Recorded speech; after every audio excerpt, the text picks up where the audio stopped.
Bismillahirrahmanirrahim. Assalamualaikum warahmatullahi wabarakatuh. Salam sejahtera untuk kita semua, sahabat-sahabat CPL dimanapun berada.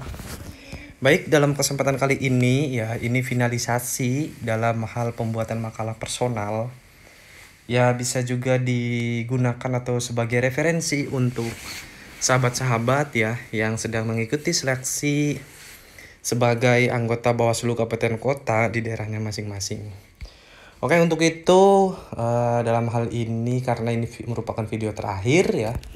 Ya, mudah-mudahan harapan terbesar sahabat-sahabat bisa terpilih ya yang ada di khususon yang ada di grup CPL gitu bisa terpilih menjadi anggota Bawaslu Kabupaten Kota. Oke, sahabat-sahabat, setidaknya saya mau mereview dulu ya dalam hal ini. Pada bagian pertama itu setidaknya mengenai pertanyaan ya terkait dengan diri kita sendiri ya, jati diri kita sendiri seperti itu. Karena di bagian pertama ini dalam poin ke-1 itu adanya suatu pertanyaan ya, deskripsikan secara singkat tentang riwayat hidup Anda. Nah, di sini silahkan ceritakan ya diri kita ya, diri sahabat-sahabat itu minimalnya nama orang tua, asal daerah, jenjang pendidikan, istri, suami, dan anak bagi yang sudah menikah dan punya anak ya, sampai dengan kondisi kita saat ini ya sahabat-sahabat.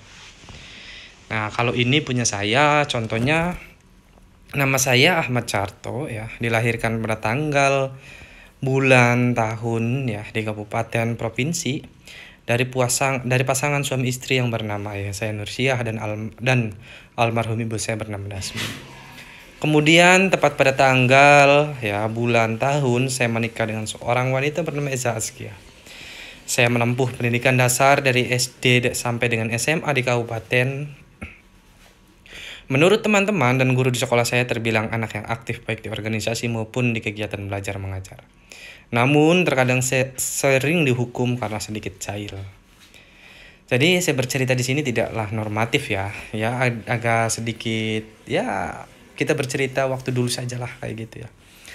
Pada strata 1 saya masih memilih kabupaten saya sebagai tempat melanjutkan pendidikan, yaitu di Fakultas Hukum Universitas. Setelah selesai, saya melanjutkan studi di luar daerah saya, yaitu di Pascasarjana Universitas atau Kota Bandung. Selanjutnya, setelah selesai studi, saya mendapatkan tawaran untuk menjadi staf pengajar di kampus waktu saya kuliah strata 1. Dan sekarang saya sudah diangkat sebagai dosen tetap serta pernah mendapatkan kepercayaan untuk menjadi selama berapa periode. Maksudnya jabatan ketika memang posisi sahabat-sahabat sekarang itu kerjanya diapakan gitu ya, disampaikan pula.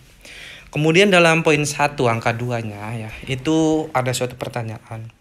Bagaimana Anda tumbuh menjadi dewasa? Nah, silahkan sahabat-sahabat itu menjelaskan mengenai diri kita dalam hal didikan dasar hingga mempengaruhi kita saat ini.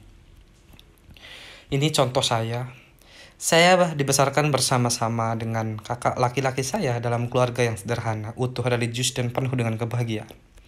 Orang tua saya sebagai petani, namun ayah saya selalu menanamkan nilai-nilai kemandirian, ketegasan kepemimpinan yang sederhana dan bertanggung jawab dalam setiap ucapannya. Sedangkan ibu saya selalu memberikan nasihat agar menjadi orang yang jujur dan disiplin. Atas dasar itu saya selalu memegang teguh apa yang pernah orang tua saya sampaikan. Nasihat ya dalam hal ini. Dan ajaran yang diajarkan. Nah, dalam hal ini juga ceritakan pula peran dari orang tua kita dalam hal untuk menjadi kita saat ini ya. Kemudian dalam angka 1, poin 1 angka 3, bagaimana aktivitas Anda sehari-hari di luar waktu pekerjaan resmi. Nah, di sini jelaskan ya pekerjaan kita saat ini dan kebiasaan aktivitas Anda sehari-hari. Utamakan mengenai kegiatan sosial dan kemasyarakatan. Nah, ini contoh saya. Pada saat ini saya bekerja sebagai dosen di Fakultas Hukum Universitas ya. Aktivitas di luar kegiatan rutin dan pekerjaan resmi saya yaitu memanfaatkan bersama keluarga. Ikut andil dalam kegiatan kemasyarakatan ya sebagai bentuk pengabdian dengan masyarakat, pendampingan hukum serta aktif dalam organisasi. Kemudian ada lagi poin 1 angka 4, ini ceritakan organisasi apa yang Anda geluti dengan jabatan apa. Maka silahkan sahabat-sahabat ceritakan mengenai pengalaman kita dalam berorganisasi. Nah, di sini saya menceritakan organisasi saya ya, selama saya menggeluti baik di bidang sebelum menjadi mahasiswa dan sampai dengan sekarang ya, ataupun pasca menjadi mahasiswa lah. Organisasi yang pernah saya ikuti selama ini yaitu pertama, Pramuka pada saat saya masih SMA dengan jabatan sebagai seorang Pradana Putra. Kemudian kedua, BEM ya. Pada saat menjadi mahasiswa diberikan kepercayaan oleh rekan-rekan mahasiswa Fakultas Hukum Universitas untuk sebagai ketua, sebelumnya pernah menjabat sebagai sekretaris ketua BEM ya. Kemudian yang ketiga, ISMAHI, organisasi intra yang berada di luar kampus yaitu Ikatan Mahasiswa Hukum Indonesia atau disingkat ISMAHI. Sebagai delegasi dari Fakultas Hukum Universitas saya ya, dan masuk dalam susunan pengurus pusat sebagai wakil sekretaris jenderal pada tahun, kalau nggak salah saya itu 2017 ya. Kemudian KNPI ya, pernah menjadi bagian dari pengurus DPD KNPI kabupaten saya sebelum pada tahun saya diberikan kepercayaan sebagai ketua DPK KNPI kecamatan. Kemudian saya juga sebagai profesi di advokat, saya menjelaskan ya. KAI ya, pasca saya selesai dari jenjang strata 1, saya mengikuti ujian calon advokat dan berhasil sampai dengan menerima kartu tanda anggota dan berita acara sumpah. Di DPD saya sebagai anggota. Nah, di sini juga saya organisasi itu sertakan organisasi apa dan jabatan kita sebagai apa. Kemudian yang keenam ya, ini saya ikut di LPBH PCNU Kabupaten saya ya. Dalam menjalankan profesi sebagai advokat, saya dipercaya masuk dalam susunan pengurus sebagai wakil ketua bidang advokasi. Kemudian poin yang keenam itu mengenai MWC ya. MWCNU, selain saya menjadi pengurus LPBH PCNU Kabupaten saya, saat ini saya juga menjadi pengurus MWCNU di kecamatan sebagai wakil bendahara sejak tahun 2002.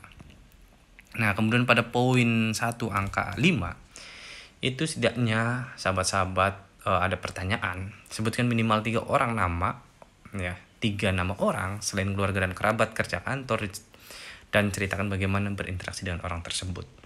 Saya juga bercerita di sini ya, ini contoh saya. Selama ini banyak orang yang berinteraksi dengan saya karena setidaknya saya pandai bergaul. Namun ada 3 orang yang sering berinteraksi ya. Pertama itu beliau ya, merupakan Fakultas Hukum Universitas saya ya. Beliau juga itu sebagai orang pertama ya yang memberikan edukasi terkait dengan ilmu hukum ya kan. Kemudian saya sering berdiskusi terkait ilmu hukum dan kepemiluan mengingat saya pernah menjadi asisten beliau. Kemudian yang kedua, beliau ini merupakan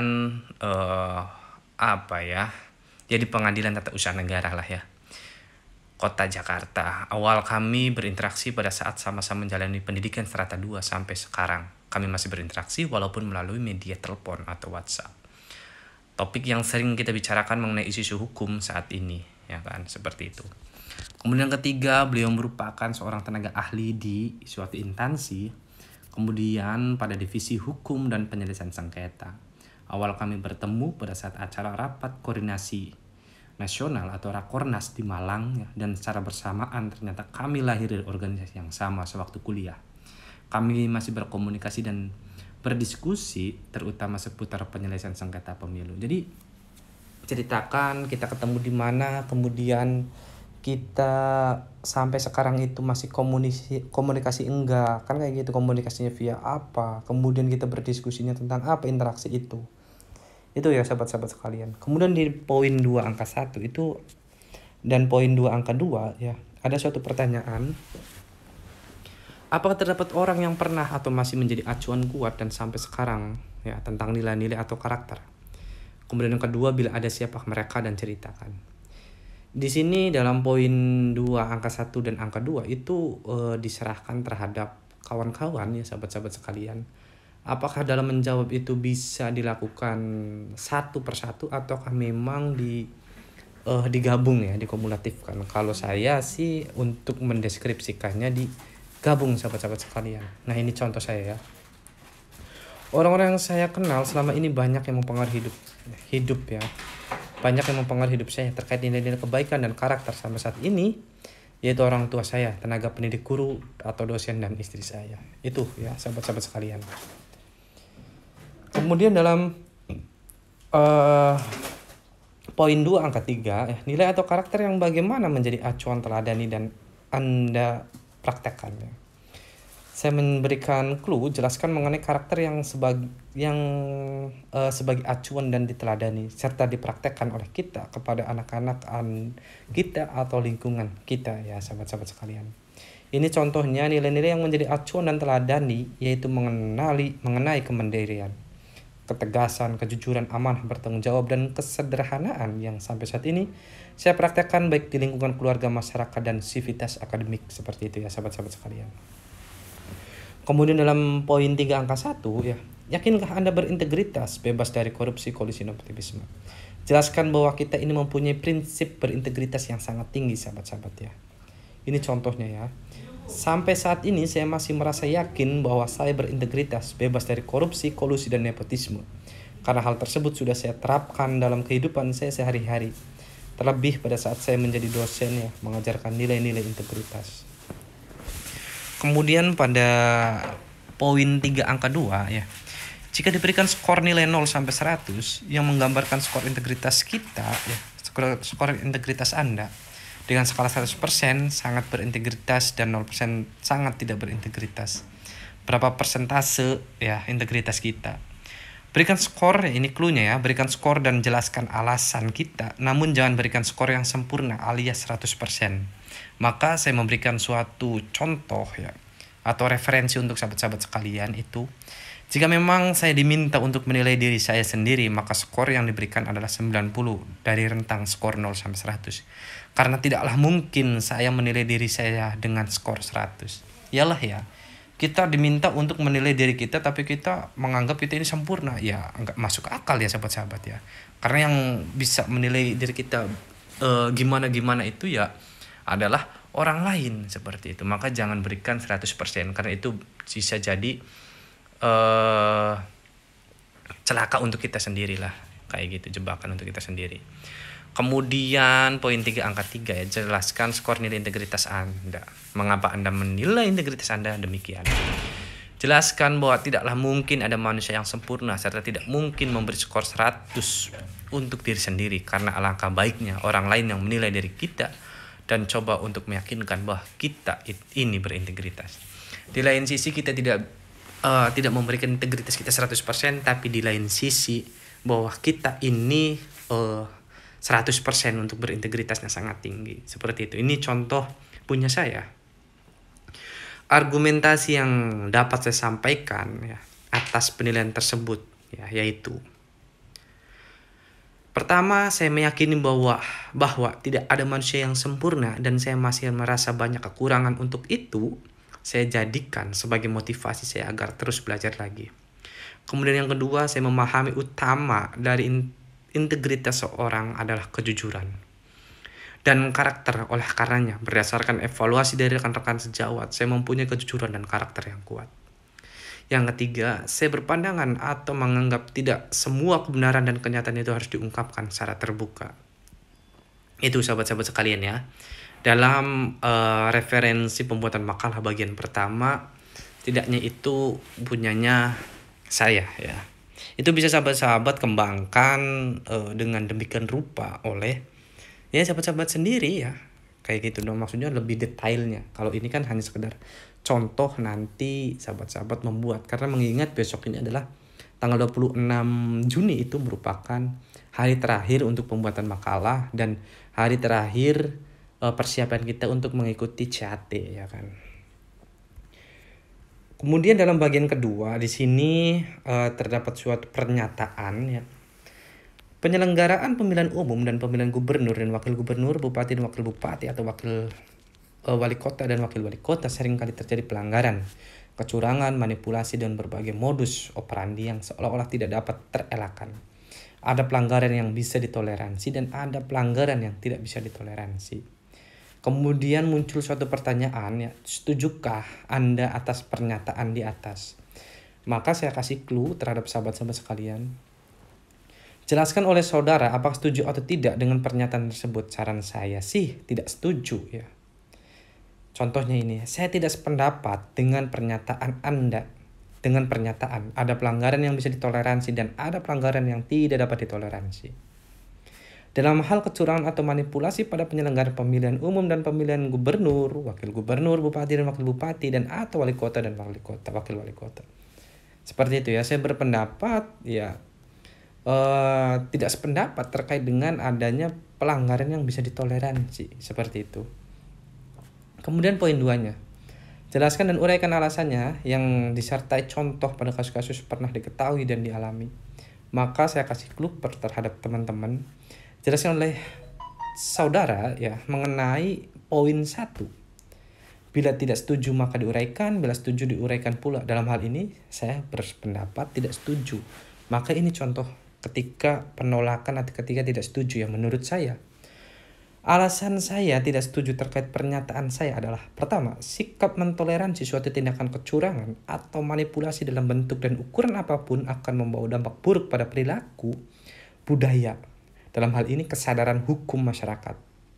Yang kedua, dengan mentoleransi suatu tindakan kecurangan atau manipulasi itu berarti merusak wibawa hukum itu sendiri sehingga tujuan hukum untuk mencapai keadilan, kemanfaatan, dan kepastian hukum menjadi suatu keniscayaan. Yang ketiga, ya silakan teman-teman dikemas sendiri lah. Oke, kemudian contoh ya, saya mengutarakan sebagai contohnya. Sebagai contoh kasus pelanggaran yang pernah saya ketahui yaitu pada saat pelaksanaan pemilihan bupati dan wakil bupati tahun ya. Yaitu pertama pada saat saya sebagai di Bawaslu ya, saya menjumpai suatu tindakan atau keputusan kepala desa yang menguntungkan atau merugikan salah satu pasangan calon. Pada saat masa kampanye, kepala desa tersebut ikut kampanye dengan membuat suatu tindakan dengan mengarahkan masyarakat untuk mendukung pasangan calon ya. Sehingga hal tersebut dijadikan sebuah temuan dan diproses dalam mekanisme penanganan pelanggaran pemilihan ya. Atas peristiwa inilah kalau kita mentoleransi atas suatu tindakan kepala desa tersebut, maka hadirnya lembaga pengawas pemilu tidak mempunyai marwah serta penegakan hukum. Untuk mencapai tujuan hukum sendiri itu menjadi suatu keniscayaan atau angan-angan belaka. Widih, keren banget ya. Oke, kemudian dalam poin 2A ya, dilanjut itu ada suatu pertanyaan. Pernah Anda menghadapi suatu situasi di mana Anda seperti harus melakukan pelanggaran atau kecurangan manipulasi untuk mencapai sesuatu? Nah, saya kasih clue terhadap sahabat-sahabat sekalian ya. Jelaskan dan harus konsisten dengan penjelasan kita di atas. Namun, berikan bentuk keluasan bahwa kita ini pasti akan menjumpai hal seperti itu ya. Dimana saya memberikan suatu contoh. Sampai saat ini, saya belum pernah menghadapi situasi di mana saya harus melakukan pelanggaran, kecurangan atau manipulasi tersebut. Namun, situasi tersebut disadari ya. Mungkin saja suatu saat nanti akan menjumpai dan menghampiri kita. Itu ya sahabat-sahabat sekalian ya. Kemudian dalam poin 2B ya, adakah cara yang Anda lakukan untuk mengatasinya? Bila tidak, mengapa?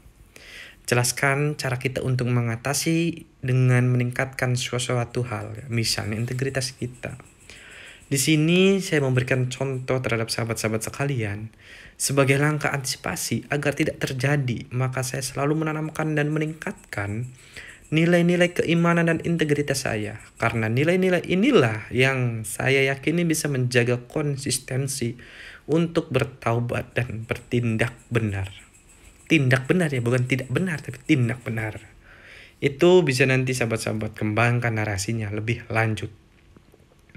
Kemudian dalam poin 3, dalam menjalankan tugas sebagai anggota Bawaslu Kabupaten Kota, terdapat suatu peristiwa yang apabila tidak ditangani akan mengganggu proses penyelenggaraan pemilu. Sementara dasar hukum yang melandasinya kurang jelas. Jika Anda mengalami peristiwa demikian, apa yang menjadi pedoman bagi Anda?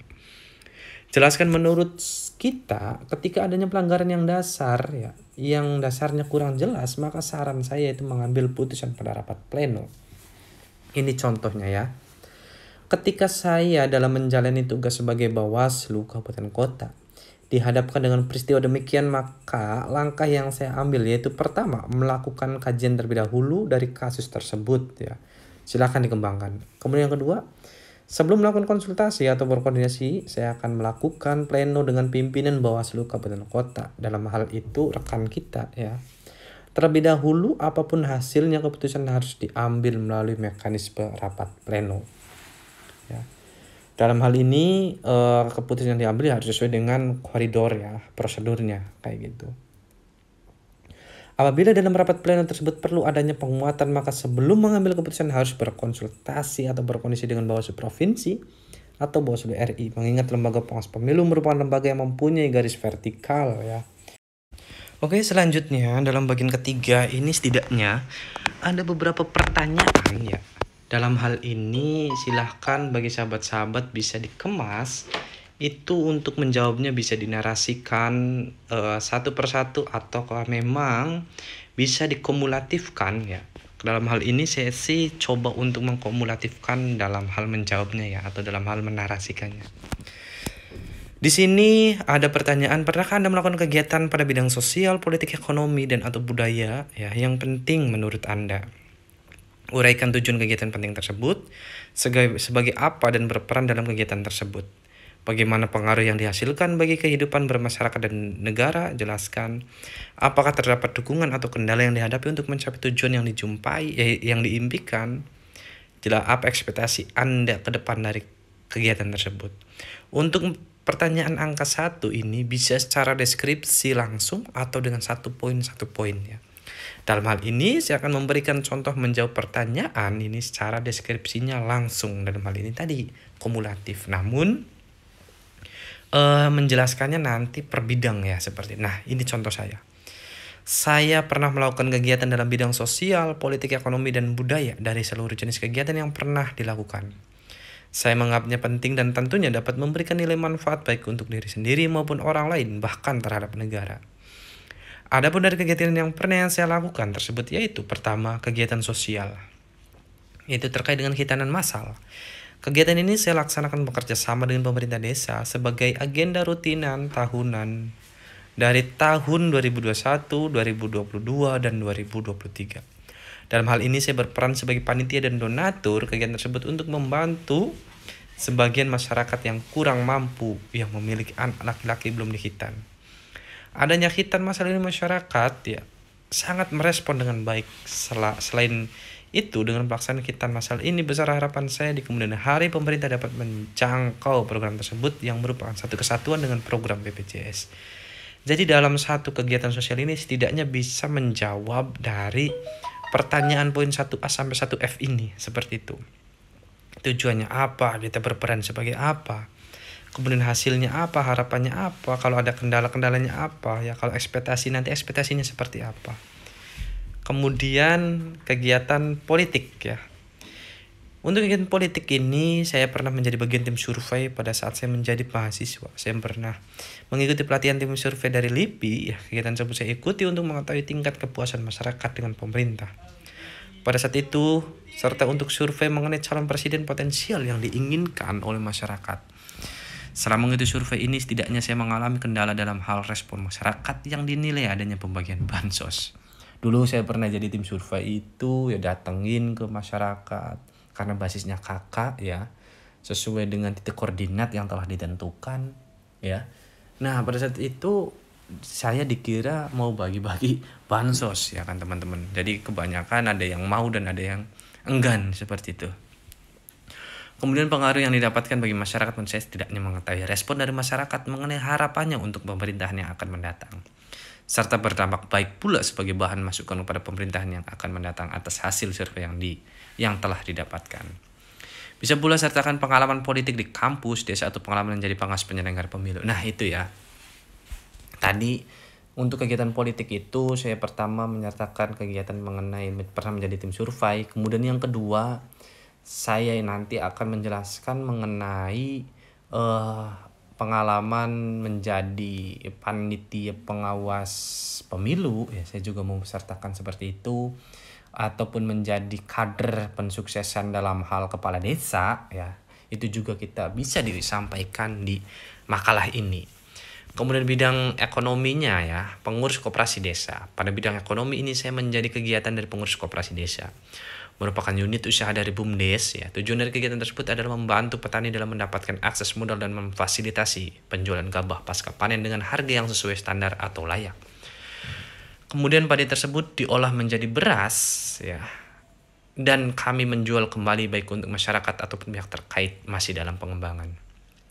Dengan harga yang standar sekiranya cukup untuk perputaran modal dan koperasi.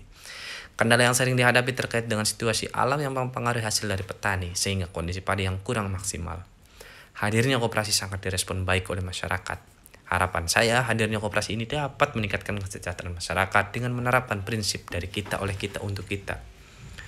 Dengan harapan terbesarnya pemerintah daerah dapat ikut andil dan memberikan dukungan kegiatan ini. Kegiatan budaya, pentas seni dan budaya. Saya pernah menjadi bagian dari panitia kegiatan Mapaksri. Mapaksri merupakan adat atau budaya masyarakat desa yang dilakukan pada saat menjelang musim panen tiba, yang dilakukan secara terus-menerus setiap tahun. Tujuan dari laksana kegiatan tersebut agar menjaga budaya ada agar terus berkembang. Dalam hal kendala, menurut saya tidak adanya kendala karena pemerintah desa mendukung pelaksanaan kegiatan tersebut. Harapan terbesar Mapaksri agar tetap dilestarikan dengan pesatnya perkembangan teknologi saat ini. Kemudian yang kedua, ceritakan peran pihak-pihak yang ikut berperan dalam kegiatan tersebut, ya. Disarankan untuk menjelaskan pihak-pihak yang terkait yang berperan, ya, dari kegiatan ekonomi, sosial, budaya, politik itu disertakan. Pihak-pihak yang berperan dalam kegiatan tersebut sangat bervariatif karena saling bekerja sama antara lain tadi dijelaskan, ya. Kemudian yang ketiga, apakah pengalaman Anda dalam melakukan kegiatan berorganisasi selama ini dapat bermanfaat pada saat Anda menjadi anggota Bawaslu Kabupaten Kota? Jelaskan pula pengalaman saat berorganisasi mempunyai manfaat ketika menjadi anggota Bawaslu Kota. Contohnya, pengalaman saya dalam berorganisasi selama ini berguna jika Allah Subhanahu wa taala menghendaki saya terpilih menjadi salah satu Bawaslu Kabupaten Kota. Karena pengalaman saya dalam melaksanakan kegiatan sosial yaitu khitanan massal tidaknya mengajar kepada saya tentang bagaimana cara memimpin dan mengajak peran masyarakat publik untuk berpartisipasi dalam mensukseskan kegiatan. Dalam hal ini sangat berguna ketika saya terpilih menjadi pengawas pemilu untuk meningkatkan peran masyarakat dalam pengawasan partisipatif. Nah, dalam hal ini harus berkorelasi dengan poin 1 dan poin 2, sahabat-sahabat sekalian, ya. Kalau di sini kan saya bercerita dengan adanya kegiatan massal tadi, khitanan massal itu setidaknya untuk meningkatkan partisipasi masyarakat, ya, yang mempunyai anak laki-laki untuk dikhitan.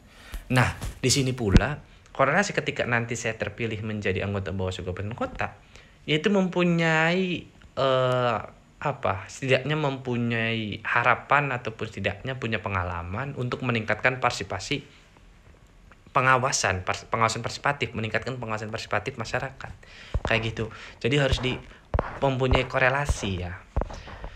Kemudian bagian keempat, ya, setiap orang dalam bersikap dan bertindak dapat dipengaruhi oleh pihak lain seperti tindakan buruk atau baik. Anggota Bawaslu Kota dalam mengawasi penyelenggaraan pemilu atau pemilihan gubernur dan wakil gubernur, bupati dan wakil bupati, serta wali kota dan wakil wali kota juga dapat dipengaruhi oleh pihak-pihak yang membela kepentingan tertentu.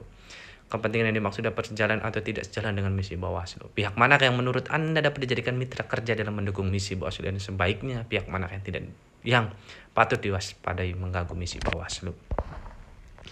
Kita pahami terlebih dahulu, sahabat-sahabat sekalian, misi Bawaslu RI itu seperti apa. Kemudian baru kita menjawab. Setidaknya terdapat 3 hal terkait pernyataan pertanyaan tersebut. Pertama, pihak yang dapat dijadikan mitra kerja untuk mendukung misi Bawaslu. Yang kedua, pihak yang tidak dapat dijadikan mitra kerja untuk mendukung misi Bawaslu. Ketiga, pihak yang dapat diwaspadai mengganggu misi Bawaslu. Nah, di sini visi misi Bawaslu saya dapatkan dari websitenya Bawaslu, ya, sekian. Kemudian kita coba mana nih sekiranya pihak yang bisa dijadikan mitra kerja, pihak yang tidak dapat dijadikan mitra kerja, pihak yang perlu diwaspadai ketika mengganggu visi misi Bawaslu ini. Oke, di sini saya memberikan contoh, sahabat-sahabat sekalian. Dalam menjalankan aktivitas pengawasan sudah sepatutnya dapat bersinergi dengan semua pihak dalam hal mensukseskan tahapan pemilu atau pemilihan kepala daerah. Namun untuk menjawab pernyataan ini, setidaknya saya membagi dalam 3 hal, yaitu pertama, pihak yang dapat dijadikan mitra kerja untuk mendukung misi Bawaslu. Menurut saya, salah satu pihak yang dapat dijadikan mitra kerja yaitu kepala desa. Karena kepala desa mempunyai peran yang sangat penting di wilayahnya. Hal ini bisa dijadikan sebagai mitra kerja untuk menjalankan misi Bawaslu RI. Poin pertama, yakni meningkatkan pencegahan dan keterlibatan masyarakat dalam pengawasan partisipatif. Itu perspektif dari diri saya, sahabat-sahabat sekalian. Kemudian yang kedua, pihak yang tidak dapat dijadikan mitra kerja untuk mendukung misi Bawaslu. Pada prinsipnya saya meyakini untuk menjadi pengawas pemilu harus mampu bersinergi dengan semua pihak untuk terlaksananya pemilu yang berkualitas.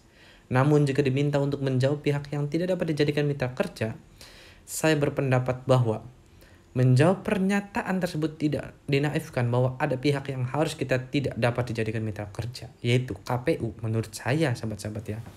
Karena ada yang bilang juga itu dalam komentar bahwa ini jawaban tidak didasari dengan substansi ya. Ya, hal wajar itu argumen dari sahabat-sahabat sekalian. Cuman ini kan pendapat saya sendiri kan kayak gitu. Silahkan bebas dikembangkan. Jangan sampai pendapat saya ini nggak cocok, sahabat-sahabat mengikuti. Kan nggak ya. Jadi silahkan disesuaikan dengan pendapatnya kita sendiri seperti itu. KPU menurut saya ya. Menurut saya KPU bukanlah termasuk pihak yang dapat dijadikan mitra kerja sesuai dengan misi Bawaslu. Mengingat tugas kita melaksanakan pengawasan di semua tahapan yang dijalankan oleh KPU. Bagaimana mungkin ketika KPU melakukan pelanggaran yang sudah diberikan himbauan sebagai bentuk langkah pencegahan, namun tidak mengindahkan himbauan dari pengawas kemudian tidak kita tindak dalam mekanisme penanganan pelanggaran. Seperti itu ya sahabat-sahabat sekalian. Kemudian pihak yang dapat diwaspadai mengganggu misi Bawaslu. Sebagai pengawas pemilu sudah sepatutnya menerapkan strategi atau prinsip kehati-hatian bahwa adanya pihak yang harus kita waspadai karena akan mengganggu misi Bawaslu. Yaitu adalah kepala desa. Menurut saya, kepala desa ini merupakan pihak yang harus diwaspadai selain daripada pihak yang mesti kita dijadikan mitra. Mengingat kepala desa mempunyai peran yang sangat besar di wilayahnya sehingga dapat mempengaruhi masyarakatnya untuk mendukung salah satu calon atau pasangan calon dalam pemilu maupun pemilihan kepala daerah. Kemudian dalam poin 2 ini, apa strategi Anda untuk menghindari intervensi negatif dari pihak lain jika Anda terpilih menjadi anggota Bawaslu Kabupaten Kota? Jelaskan ya. Jelaskan strategi kita untuk menghindari intervensi dari pihak lain. Pertama, dalam hal ini contoh yang saya sampaikan, jika saya terpilih sebagai anggota Bawaslu Kabupaten Kota, sudah sepatutnya mempunyai langkah dan strategi untuk menghindari intervensi negatif. Mengingat sebagai pengawas pemilu harus berpegang teguh pada prinsip mandiri, adapun strategi yang akan saya terapkan adalah pertama, sinergitas. Menurut saya membangun sinergitas dengan semua pihak sangatlah penting dengan memberikan himbauan larangan-larangan terkait pelaksanaan pemilu dan pemilihan. Dengan dilakukannya hal ini setidaknya dapat menghindari intervensi dari pihak-pihak yang ingin diuntungkan sepihak. Oke, itu ya sahabat-sahabat, bisa juga secara personal menghindari mempunyai kepentingan secara calon peserta pemilu. Jadi hal ini bisa jawab dengan cara kelembagaan ataupun dengan cara personalnya juga. Pada poin 3A, bagaimana pengaruh keluarga atau teman terhadap Anda? Menurut saya, keluarga memiliki arti penting dalam kehidupan ini. Begitu pula dengan teman-teman saya, karena mereka sebagai tempat suka duka saling tolong-menolong dalam hal kebaikan hingga menjadikan saya pada posisi seperti ini. Maka saya menyarankan jangan terlalu menjelaskan pengaruh seorang ya, secara subjektifnya, karena akan mempengaruhi kita ketika menjadi pengawas pemilu. Bahaya juga. Ketika memang orang tersebut mempunyai pengaruh besar terhadap kita, maka berarti kita bisa terintervensi dari orang itu. Berarti kita tidak bisa mandiri ya. Kalau orang itu sudah berkata A ya berarti kita harus mengikuti karena karena orang tersebut mempunyai pengaruh besar terhadap saya. Nah, makanya jangan sampai menyebutkan lah ya seperti itu. Pada poin B-nya, siapa yang harus Anda dengarkan dan mengapa mereka penting didengar? Sampai saat ini saya tetap bersyukur mempunyai pendengaran yang baik. Hingga kini saya masih dapat mendengarkan saran, masukan, atau kritikan yang disampaikan kepada saya baik dari keluarga, teman-teman saya, atau orang yang tidak dikenal sehingga hal tersebut dapat sebagai pertimbangan dalam mengambil keputusan. Seperti itu ya, seperti tadi, jangan menjelaskan seseorang karena itu akan menghilangkan prinsip mandiri kita sebagai pengawas pemilu atau bisa terkena intervensi. Seperti itu. Kemudian bagian kelima, sahabat-sahabat sekalian ya. Di sini ada pertanyaan, sejak kapan Anda mulai tertarik pada isu masalah praktek kepemiluan, pengawasan pemilu dan demokrasi?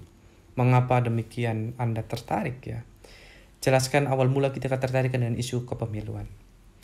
Berdiskusi seputar negara, pemilu dan demokrasi bagi saya itu sangat menarik. Ketertarikan itu dimulai dari saya masih SMA. Setidaknya pada pelajaran PKN dan pesta demokrasi di SMA, baik itu saat pemilihan OSIS maupun pemilihan Pradana Putra. Atas ketertarikan itu, saya melanjutkan ke jenjang pendidikan strata 1 di Fakultas Hukum Universitas saya, serta berkonsentrasi terhadap hukum tata negara. Kemudian dalam berorganisasi, saat menjadi mahasiswa saya pernah menjadi gubernur BEM ya, atau ketua BEM Fakultas Hukum Universitas saya. Dan Komisi Pemilihan Umum Raya KPR sebagai panitia dalam pemilihan presiden mahasiswa. Hal ini sebagai bentuk implementasi terhadap diri saya akan ketertarikan dengan demokrasi. Itu contoh saya ya. Bisa sahabat-sahabat tuangkan contohnya lebih dari satu juga sangat luar biasa ya. Seperti itu. Kemudian misalkan jadi panitia pelaksanaan pemilihanku bisa juga dimasukkan di sini ya. Kemudian yang kedua poin 2 huruf A dan huruf B ini bisa dikumulatifkan jawabannya atau bisa satu-satu. Pernah Anda membaca buku atau jurnal ilmiah terkait demokrasi, kepemilian dan kepengawasan pemilu? Jika pernah, mengapa buku atau jurnal tersebut dan anggap penting? Nah, di sini saya memberikan contoh. Saya sering membaca buku atau jurnal terkait demokrasi, kepemiluan dan kepengawasan.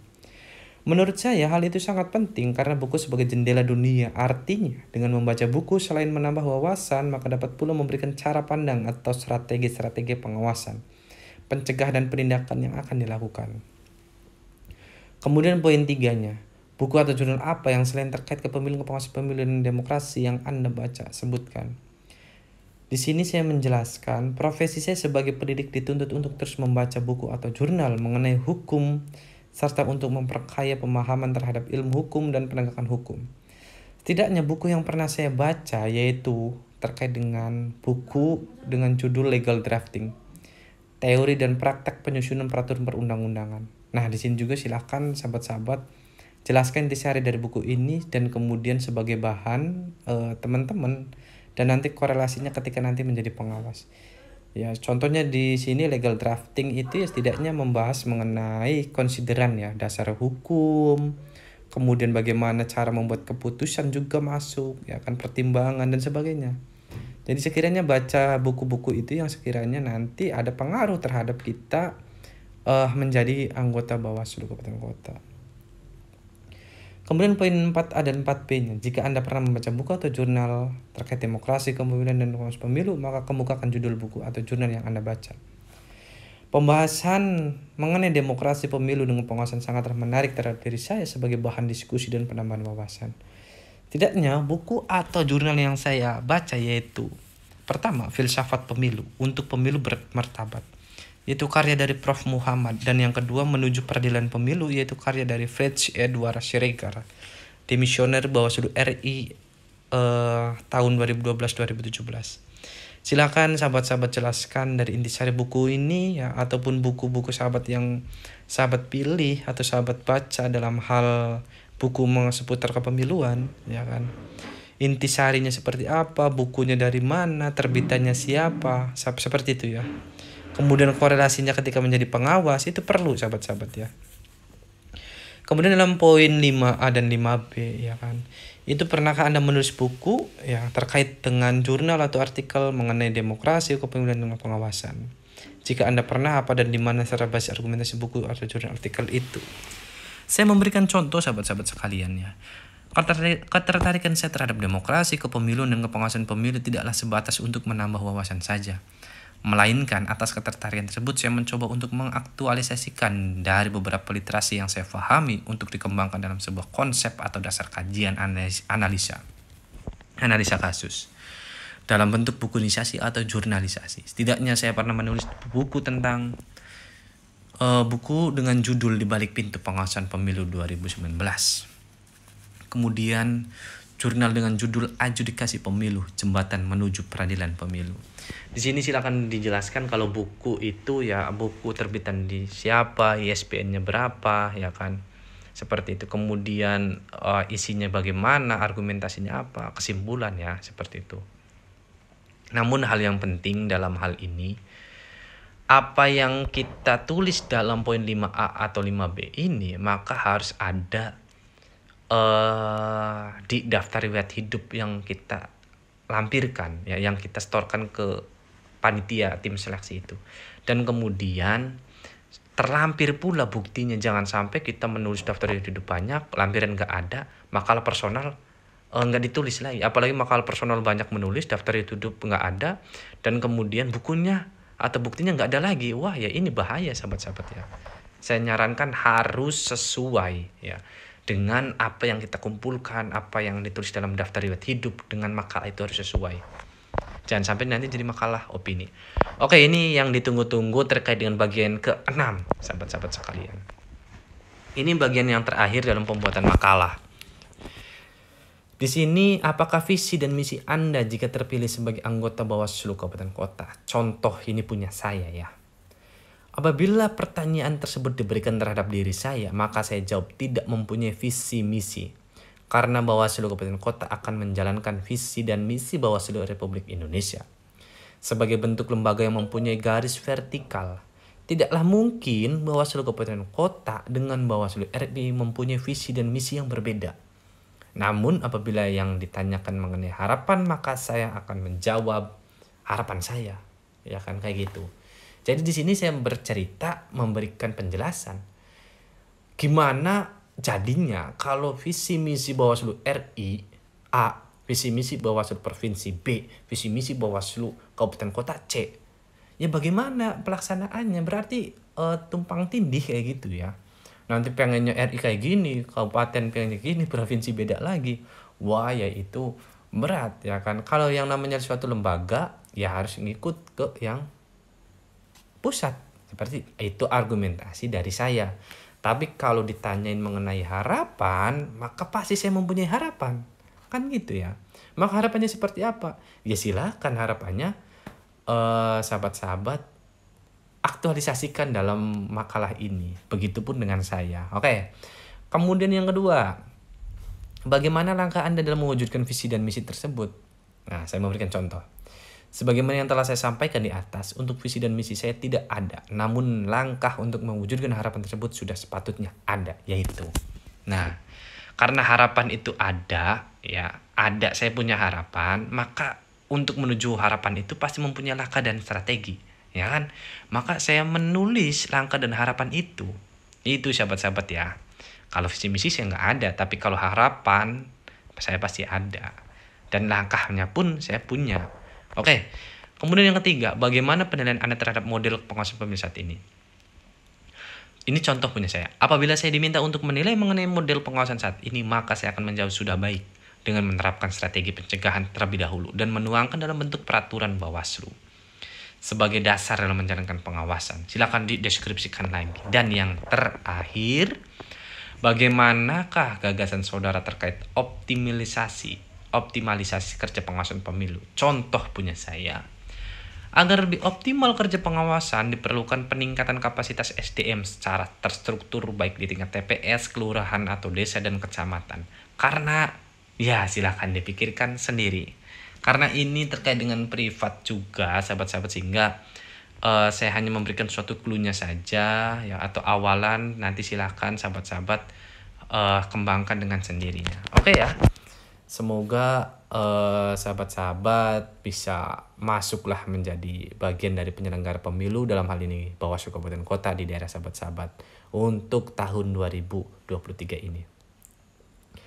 Sudah selesai pembuatan makalah personal ini dari bagian pertama sampai bagian ke-6. Apakah Anda mau unsubscribe channel CPL ini, sahabat-sahabat? Ya janganlah ya. Tetap di-subscribe dan mohon dukung channel ini untuk di-like, comment, and share agar admin lebih bersemangat dalam membuat konten-konten seputar pemilu atau demokrasi. Semoga terpilih menjadi Bawaslu Kota di tahun 2023 ini. Saya sampaikan terima kasih terhadap sahabat-sahabat. Jangan pernah unsubscribe ya. Terima kasih dan semoga sukses. Saya akhiri. Sebelum saya mengakhiri, jangan lupa di subscribe, like, share, dan komen teman-teman. Saya Wassalamualaikum warahmatullahi wabarakatuh.